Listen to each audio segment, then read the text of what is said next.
मी आज पालघरला जाऊन आलो. तिथल्या लोकल रहिवाशांशी बोललो, चौकशी केली. तलाठी ऑफिस, लोकल पोलीस स्टेशन इथे जे माझे कॉन्टॅक्ट्स आहेत त्यांनाही भेटलो.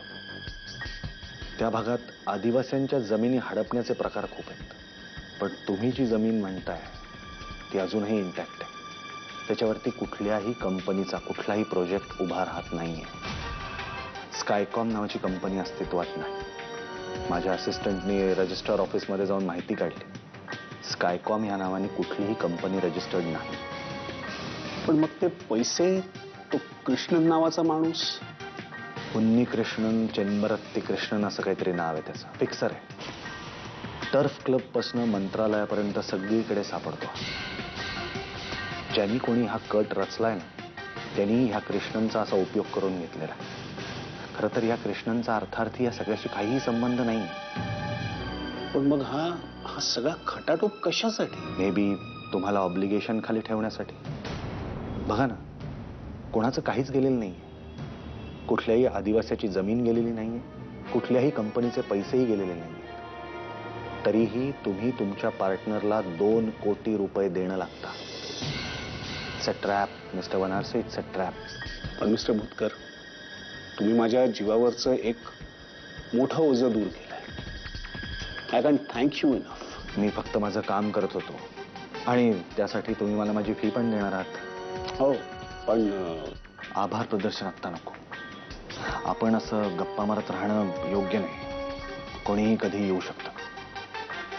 मी खरंच किती दिवसांनी तुला असं प्रसन्न हसताना पाहते. हो, कारण मी खूप रिलॅक्स आहे. खूप मोठं ओझं आपल्या डोक्यावरून उतरलंय. स्कायकॉम नावाची कुठली कंपनीच नाहीये, कुठला प्रोजेक्टच नाहीये, ना आदिवासींच्या जमिनी हडप झाल्यात, हे काहीच अस्तित्वात नाहीये. तर मी आता खात्रीने एवढंच सांगू शकतो की आपल्यावर कुठल्याही चुकीच्या व्यवहाराचं, पैशाचं ओझं नाहीये. मयंकला आपण काही देणं लागत नाहीये. हे सगळं सूर्यप्रकाशा इतकं स्वच्छ आहे. अगं, आठवणीने डोळ्यात अश्रू आले तर ते चांगलंच असतं. त्यानं कळतं की मनात ओलावा बाकी आहे अजून. मैत्रिणीचा आहे का? हो. बोल ना मग तिच्याशी, काहीतरी अर्जंट काम असेल. नको, राहू दे. हा विक्रम वनारसे अपेक्षेपेक्षा जास्त हुशार निघाला.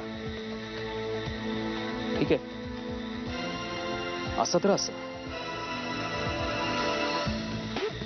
खेळाचा शेवट तोच होईल जो आपण ठरवलाय. उर्वशी, अगे एखाद्याच अगदी सहज गैरसमज होईल की हा विक्रम वनारसे हा एक सभ्य आणि पापभिरू माणूस आहे. पण खरं तर सभ्यतेचं कातड पांघरलेला लांडगा आहे, लांडगा. मी त्यांच्या एवढ्या जवळ जाऊन एवढे क्लिअर सिग्नल देऊन त्यांनी काहीच रिस्पॉन्स दिला नाही. पण विक्रमच्या बाबतीत म्हणशील तर why should he look at you? म्हणजे त्याची बायको नाही ना. आय थिंक जगातल्या पहिल्या 10 सुंदर बायकांच्या पैकी एक असावी.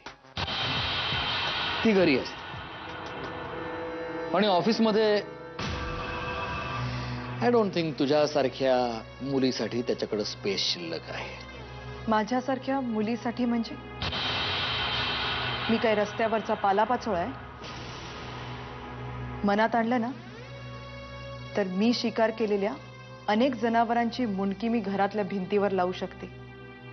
पण हा विक्रम काही चुटकीसरशी वश होणाऱ्या पुरुषांमधला नाहीये. पण तसे डझनभर माझ्या आसपास पिंगा घालत असतात. समजलो समजलो.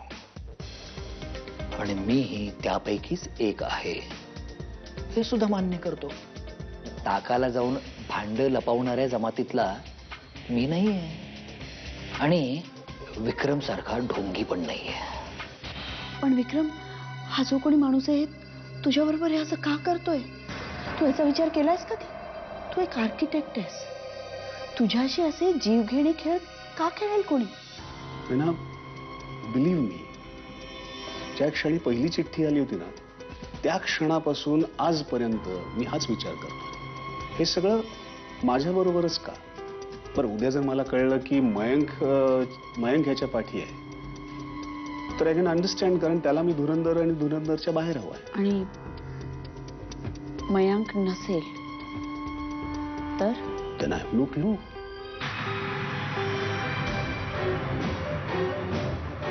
विक्रम, असं खरंच काही नाहीये ना जे तू माझ्यापासून लपवतोयस? तुला वाटतं कसं काही आहे? मी विचारते. नाही, असं काहीच नाही जे मी तुझ्यापासून लपून ठेवलं. ठीक तर मग. बरं, काही खारी बटर वगैरे आहे का घरात? आमच्या घरात कुत्री नाहीत खारी बटर खायला. गुपचूप चहा मिळतो तो घ्या. काय झालं लता? अहो ताई, हे पाहुणं म्हणजे अगदी डिपार्टमेंटच्या वरतान माझं डोकं खायला लागले. नमस्कार वहिनी, निघतो. कुठे निघाला?